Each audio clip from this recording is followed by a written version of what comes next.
Hi again, everybody. This video is sponsored by contribution from Claudia, and here's her story.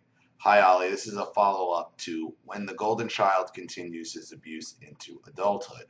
You advised me to go no contact with my brother, the golden child, based on my brother's drug abuse and domestic abuse relationship. You stressed to me that nothing would change. I already knew this, but it still felt really good to hear it said out loud on a video. And I learned new details about abuse tactics that I never knew about. Thank you. I decided to tell my brother what my issues were on text messaging in response to his text messaging me as if nothing were wrong. I did it so I can analyze his responses for lies as you do with the tapes.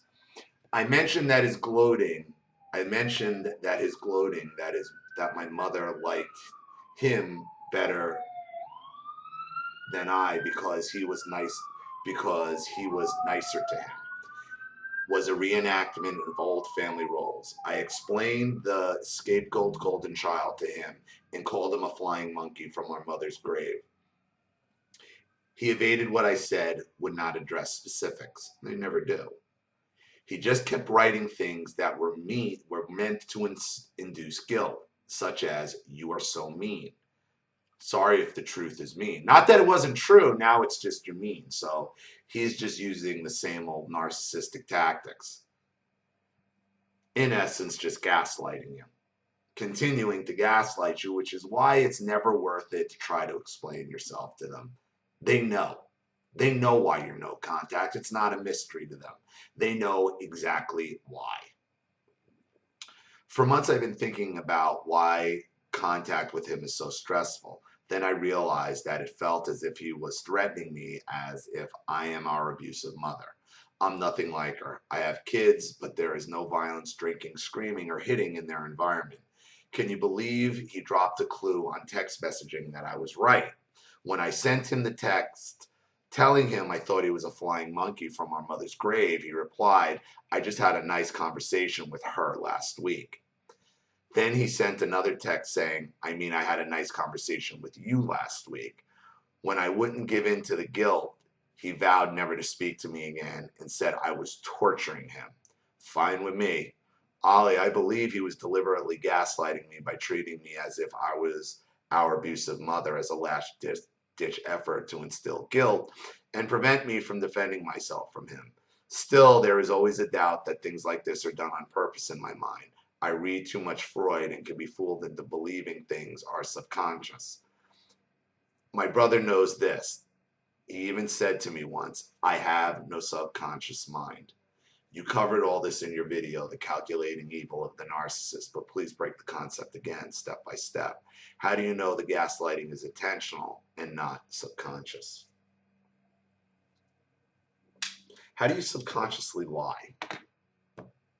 How do you subconsciously alter details to what you know is true? When you say you did A, B, and C to me, okay, and they gaslight you on it, they're lying. That isn't their subconscious. That isn't how they remember it.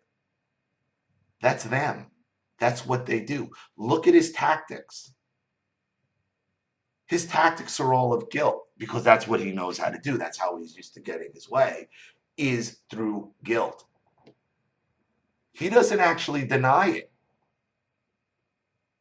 You never said he denied any of this. He just said you're mean and cruel and you're torturing him. That's not subconscious. That's a tactic. That's a tactic that he uses over and over and over again. That's not his subconscious. That's not something he can't control. He absolutely can control it. He absolutely knows what the truth is. Otherwise, how would he be able to lie about it?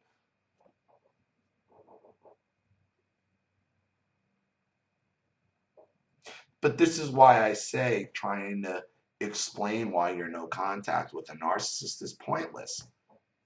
Because they're just going to gaslight you and lie anyway. Guilt you in, whatever hoovering tactic they use is what they're going to use. It never changes. Look, when you counter a narcissist to a point they can't gaslight you and lie.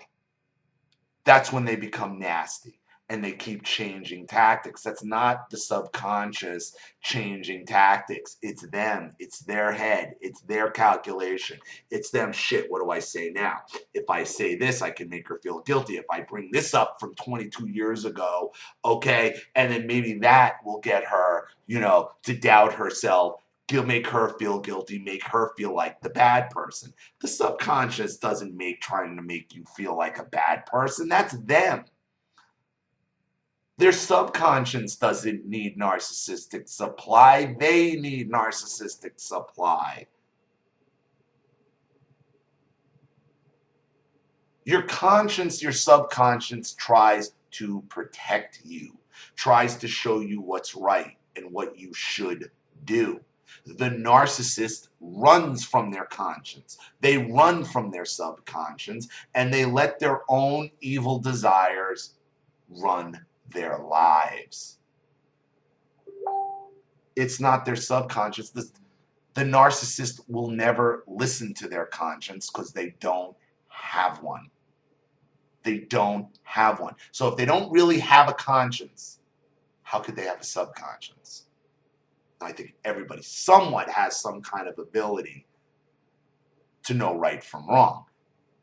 Now, if you're saying your brother has no concept of right and wrong, then he shouldn't even be walking around. He should be in an institution somewhere because he's fucking dangerous.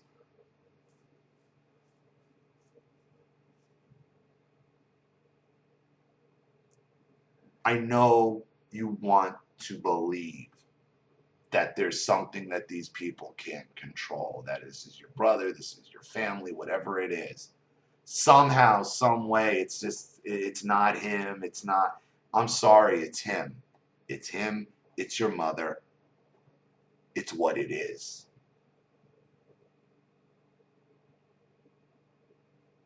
The subconscious can't control the narcissist because they don't have one. It's all based on lies, manipulations. Subconscious is something that's riding underneath that comes out at specific points. The narcissist is always a narcissist. It's who they are. If the narcissist does something nice and selfless, that might be their subconscious, or that might be a conscience. Nobody lives their life controlled by their subconscious. Nobody. It's impossible. It's forethought. It's calculated thinking. Subconscious isn't calculated thinking. It's reactive. Everything your brother does is calculated and planned and thought out. He has answers in the bag for everything. Subconscious doesn't do that. The active mind does.